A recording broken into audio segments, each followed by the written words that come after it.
So আমার এটা third day আর আমি আজকের বেরোবো দিল্লি টু হরিদ্বার। ঠিক আছে, হ্যাঁ দেখুন আমি নর্মালি মানে প্রপার যে ব্লগ টাইপের ভিডিও আমি ওরকম বানাচ্ছি না, এখনও জানি আমি, কারণ ওইটা তো করতে আমার আর একটু টাইম লাগবে। অবশ্যই যারা প্রফেশনাল ব্লগার বা যারা খুব ভালো ব্লগিং করে তারা অবশ্যই দেখলে বুঝতে পারবে যে হ্যাঁ এ প্রপারলি ওরকম ব্লগ করছে না, তো টাইম লাগবে শিখতে, সব কিছু শেখার উপর নির্ভর করে। ঠিক আছে, আর আমার প্যাকিং হয়ে গেছে, ওই ব্যাগ নিয়ে আমি এবার যাব। আমার দেখি আমার হাজব্যান্ড আসবে আজকে 2:30টার সময়, ও ল্যান্ড করবে। ল্যান্ড করার পরে আমি তার আগে আমি যেখানে কালকে রাত্রেবেলা আমি খেয়েছিলাম ওখানে গিয়ে ব্রেকফাস্ট করব। ব্রেকফাস্ট করে ওখান থেকে আমি যাব এয়ারপোর্টে, ওকে পিক করে তারপর আমি আর ও মিলে লাঞ্চ করার পরে হয়তো আমরা দুজনে মিলে যাব হরিদ্বারের জন্য বেরিয়ে যাব, দিল্লি টু হরিদ্বার।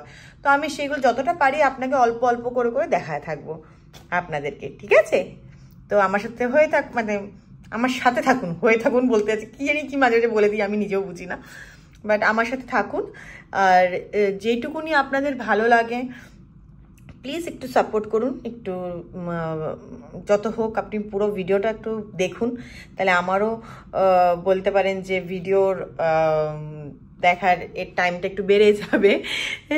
ঠিক আছে, ভিডিও দেখুন অ্যান্ড উপরন্তু আপনারা প্লিজ আমাকে একটা করে লাইক মেরে দিন, সাবস্ক্রাইব করে দিন, তাহলে আমারও একটু করতে ইচ্ছে করে যে হ্যাঁ চলো কিছু তো হচ্ছে, সেরকমই ব্যাপার।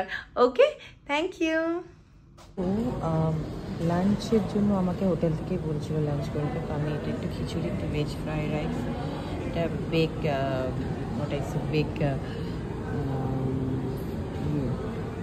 ফুলকপি মনে এটা একটা স্যুপ মতনই নিয়েছি, দেখা যাক কেমন টেস্ট। তারপর তো সুইটস আছে এখানে,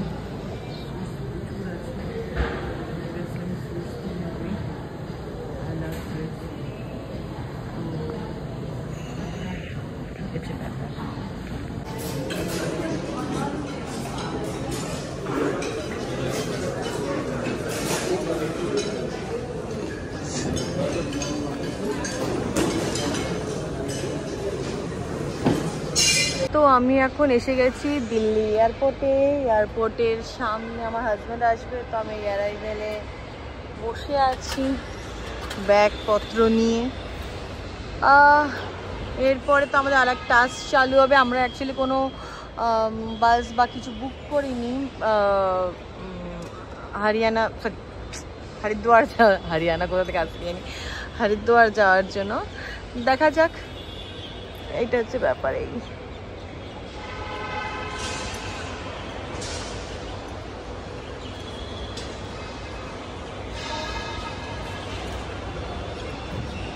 আমি এবার পার্কিংয়ে আছি, অনেকক্ষণ দাঁড়িয়ে থাকলাম, দাঁড়িয়ে থেকেও দেখলাম হচ্ছে না বলে ডাইরেক্টলি এখান থেকে দিল্লি থেকে আমি হরিদ্বারের জন্য ক্যাব বুক করে নিলাম।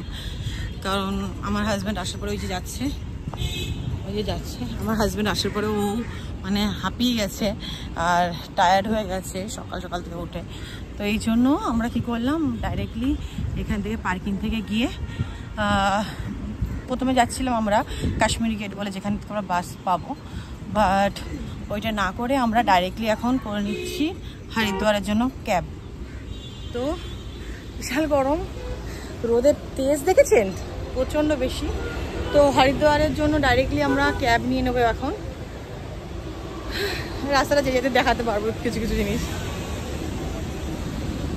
তো আমরা কি করলাম, আমাদেরকে যে ট্যাক্সিওয়ালা ছিল প্রথমে, মানে সত্যি দিল্লি বলে একটা ছোটো মোটো স্ক্যামের জায়গা, সেটা একদম 100% ট্রু।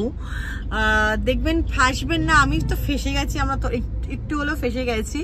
মেন ব্যাপারটা আমাদের বলেছে যে দিল্লি থেকে এয়ারপোর্ট থেকে হরিদ্বার অবধি প্রথমে বলো 3,500 টাকা নেবে। এক যে জিজ্ঞেস করলাম, ও আমাকে 6,000 টাকা 6,500 টাকা বলেছিল এয়ারপোর্ট প্রিপেডের ওখানে, তো আর এসি নিলে আরো 500 টাকা এক্সট্রা। ঠিক আছে, তো এ বললো 3,500 টাকা। আমি ভাবলাম একবার, আমি আমার হাজবেন্ড দুজনেই ভাবলাম যে কিছু একটা তো প্রবলেম আছে, তারপর ভাবলাম না চলো ঠিক আছে চলে যাই, আবার বাস করবো, আবার করবো, ওর থেকে চলে যাই। তো আমরা যখন বললাম ওকে ঠিক আছে, এবারে বেরোলাম। ও অন্য একটা গাড়িতে আমাদের বসালো যে এই গাড়ি করে আপনি একটা পয়েন্ট অব্দি যাবেন, ওই পয়েন্ট থেকে আরেকটা গাড়ি আপনাদের পিক করবে। তো বললো ওইটা আর্টিকা গাড়ি আছে, 4000 টাকা নেবে। এবার সেটা তো বুঝতে পেরেছি যে 4000 টাকা নেই, অনেকক্ষণ বলার পর আমি বললাম ঠিক আছে আর কি করা যাবে, বেরিয়ে তো গেছি, এবার নিয়ে নি আর কি আর করবো। তারপরে এখন ভাবছি এই গাড়িটা অলমোস্ট 40 মিনিট চলেছে, ঠিক আছে 40 মিনিট। এ যদি চায় তখন আবার বলতে পারে না আমাকে টাকাটা দিন, তখন তো আমাদের একটা ব্যাপার আছে, মানে সেই জিনিসটা এখন যতক্ষণ না আমরা ওই গাড়িতে বসছি বুঝতে পারছি না যে ব্যাপারটা কি হচ্ছে। চাইলেও তো দেবো না আমি ফার্স্ট অফ অল, বাট দেওয়ার পরেও যদি দিও তাও কেটে নেবো, এইটা আমার এখন মাথার মধ্যে চলছে। বাট এইটাই বলছি, মানে যখন তখন দিল্লিতে স্ক্যাম হয়ে যাবে। আর একটা জিনিস, আমি যখন এয়ারপোর্টে দাঁড়িয়েছিলাম একটা ছেলে এসে বলছে আমার এক্সাম আছে, আমার এয়ারপোর্টের ফ্লাইট সরে গেছে, আপনার কি ফোনপে বা পেটিএম কিছু আছে, একটু দিন না, আমি ওতে টিকিট বুক করবো কিছু একটা সামথিং। আমি বলি আপনি এয়ারপোর্টেই আছেন, আপনি যদি বুক করা হয় তাহলে আপনি বুক করে নিন, আমি কাউকে নতুন কাউকে দিতে পারবো না। দিয়ে পাগল নাকি, দিলাম, ভাবলাম পুরো ব্যাংক ব্যালেন্স উড়ে গেল। তো এই হচ্ছে জিনিস। আর আমি এখন নয়ডার রাস্তায় আছি, নয়ডা বলে না, নয়ডা, দিল্লি নয়ডা, হ্যাঁ নয়ডার রাস্তাতে আছি। একটু ভালো লাগছে যেহেতু এসি চলছে গাড়িটাতে, তো মানে অসুবিধা তো এখন আপাতত হচ্ছে না। তাও ফাইনালি আমরা বসে পড়েছি আমাদের গাড়িতে, এখান থেকে এখন হরিদ্বার যাচ্ছি, হরিদ্বার রাস্তাতে আছি। বাবা না একবার দেখো,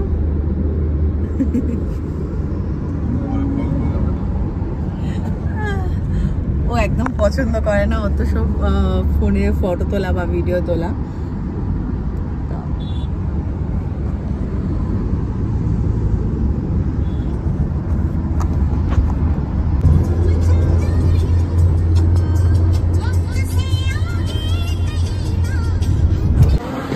এই চলতে চলতে একটু দাঁড়ালাম, দাঁড়িয়ে একটুখানি ভাবলাম খেয়ে দিয়ে নিই। তো লস্যি নিয়েছি, কড়াই কিনে নিলাম, রুটির মধ্যে দেখুন বাটার, দেখুন একদম কঞ্জুসি করেনি এরা, পেঁয়াজ দিয়েছে আর ওই যে জিরা রাইস। তো এইটা এখন খেয়ে নিচ্ছি, আমাদের লাঞ্চের মতন হয়ে যাবে, ঠিক আছে।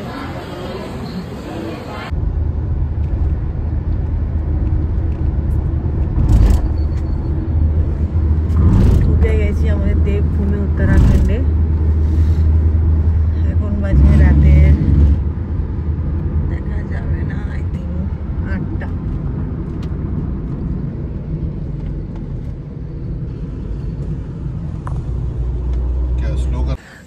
আমি চলে এসেছি দেবভূমি হরিদ্বারে, ঠিক আছে। এখন এই পেট্রোল নিতে, গাড়িতে পেট্রোল না গ্যাস ভরতে দাঁড়িয়েছি, আর 1 ঘন্টা ব্যালেন্স আছে, রিচ হয়ে যাব। বাট সত্যি খুব ভালো লাগছে, এতক্ষণ পরে মানে ঠিকঠাক করে পৌঁছে ভালোই লাগছে। जीएसटी का वो करने आए थे ना। हाँ हाँ हाँ, जीएसटी का दर सब व्यापारियों को समझाना है। हाँ वो नया जीएसटी लागू हो रहा है ना। धामी जी आए थे आज यहाँ पे। তো আমি পৌঁছে গেছি, এটা হচ্ছে হরিদ্বার স্টেশন, এটা হচ্ছে রেলওয়ে স্টেশন। রেলওয়ে ঠিক রেলওয়ের অপোজিটে আমি অশোকা হোটেল, অশোকাতে আছি। রুমও ভালো, আপনাদের বাজেটে পেয়ে যাবেন। যদি রাত্রেবেলা এসে থাকছেন 800 টাকায় সিঙ্গেল বেডরুম, 800-1000 টাকায় পেয়ে যাবেন। ডবল বেডরুম আমরা নিলাম হচ্ছে 1500 টাকার ডবল বেডরুম নিয়েছি। এটা হোটেলটা ভালো, পরিষ্কারই লাগছে। দেখে রুমটা দেখে আমার হাজব্যান্ডকে রুম দেখে হয়েছে, বাট আমি তো দেখিনি, আমি দেখলে বুঝতে পারবো। রুমটাও আপনাদের দেখিয়ে দেবো। এইটা হচ্ছে গেট, আমি 2nd ফ্লোরে আছি, 301-এ আছি। যথেষ্ট ভালো রুম, বড় রুম আছে, রুমটা দেখলে বুঝতে পারবেন আপনারা। রুমটা যথেষ্ট বড় আছে, এসি আছে, এসি রুমে নিয়েছি। বেডটাও যথেষ্ট বড়, এখানে ভালোভাবে 3 জন শুতে পাবে আরাম করে। কিং সাইজ বেড আছে, বেডে মা বাবা বাচ্চারা যদি কেউ একজন শুতে ইজিলি পারবে, অসুবিধা হবে না। বাথরুমটা দেখাতাম, বাট বাথরুমটা একটু বিজি আছে বলে দেখাতে পারছি না। আর এখানে কি আছে এটা তো আমি জানি না, দেখিনি। ও এটা কিছু নেই, এটা একটা ব্যালকনি মতন, জাস্ট ব্যাক ডোর, বাট যথেষ্ট ভালো রুমটা, আমার পছন্দই হয়েছে। রাত 10টার সময় চা খাচ্ছি আমি, চা ভর্তি চা।